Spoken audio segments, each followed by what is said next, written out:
Okay to start?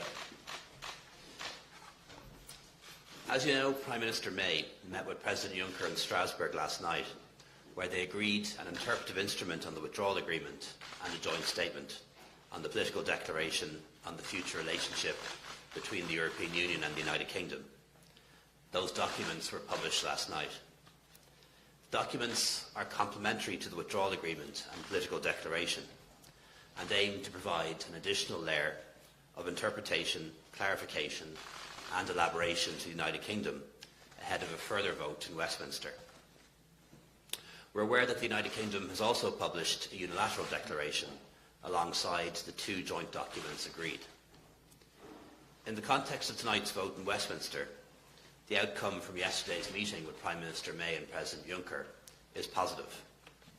I hope and trust that the withdrawal agreement will now be endorsed by the House of Commons.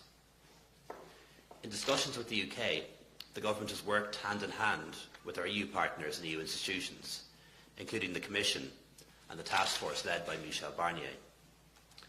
In that work, we've insisted that the withdrawal agreement could not be rewritten and that the backstop arrangement, while intended to be temporary, must continue to apply unless and until it's replaced by future arrangements that can achieve the same objective, namely no hard border. However, we've also said that we'd be prepared to offer guarantees and further reassurances to the United Kingdom of our good faith and intentions. Indeed, we've offered such reassurances on many occasions.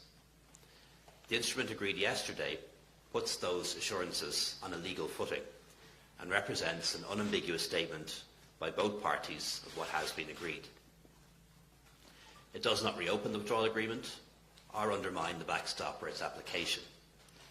It says we will work together in good faith in pursuit of a future relationship that ensures that the objectives of the protocol, particularly the need to avoid a hard border, are met. We're also committed to exploring alternatives in a timely way in the event that the overall future relationship cannot be concluded in a satisfactory and timely manner.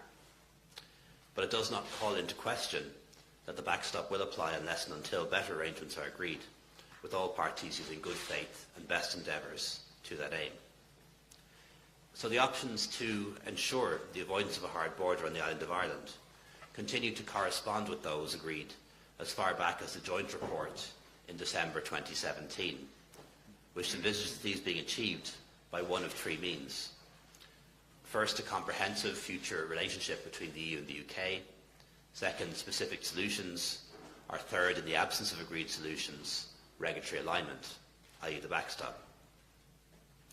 The documents agreed yesterday reiterate our wish to establish a future partnership with the UK that is as close as possible and marks our commitment to ensure that negotiations on the future relationship can begin as soon as the United Kingdom leaves.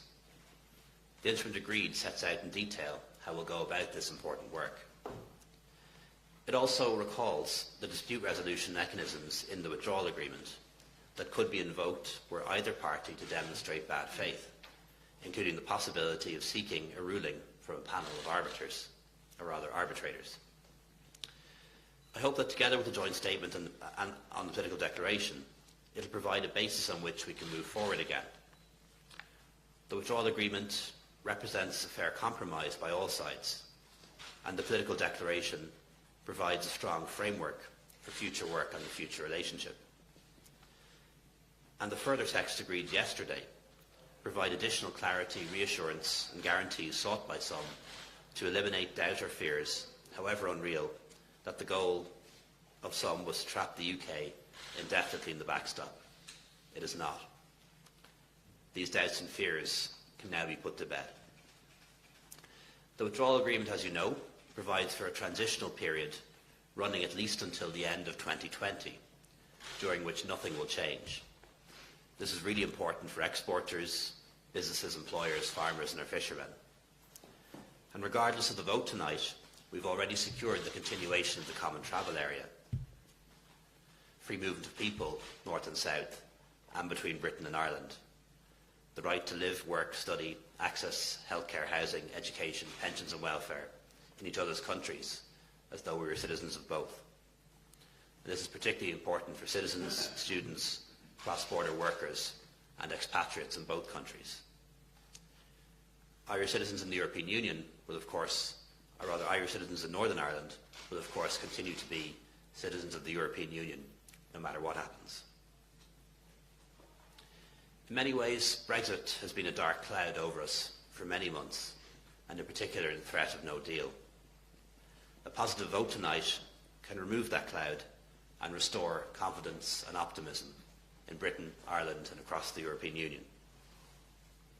We now need to see the withdrawal agreement ratified by Westminster and the European Parliament without further delay, so that we can get on with the important work of building a new relationship between the EU and the UK, and between the UK and Ireland post-Brexit.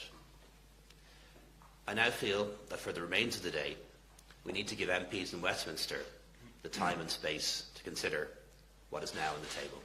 Thank you very much.